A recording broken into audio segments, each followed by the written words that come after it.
Salam uşaqlar, yorulmayasınız. Bunu da kömələ bağlayaq da. Olar mı? Əlim balıqlı deyil. Eyb yox.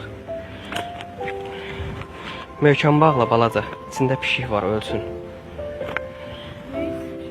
Öldürürəm. Ölsün da bezdirib, evə gəlir bizi bezdirir. Bağla da. Niyə? Ölsün da deyirəm, yəni evə gəlir bizi bezdirir. Evdəkiləri bezdirir. Günahda axı. Günahdır? Niyə? Öyle pişik öldürmək günahdır. Balaca sən bağla, ataq suya.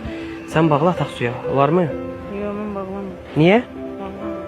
Səbəb nədir? Bağlamamağın səbəbi? Günahdır da.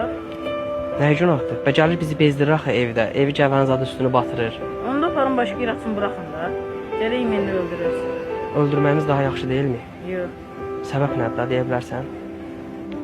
Günahdır. Onu da Allah yarattı. Allah yaradıb. Bilirəm də Allah yaradıb da bizim təsir bu belə deyim bezdirir. Qoyun suya tullayaq ölsün. Gelin mən aparım baxım. Nə arasan? Aparım baxım. Baxma, baxasan sən. Qoy hazır atın burada ölsün də.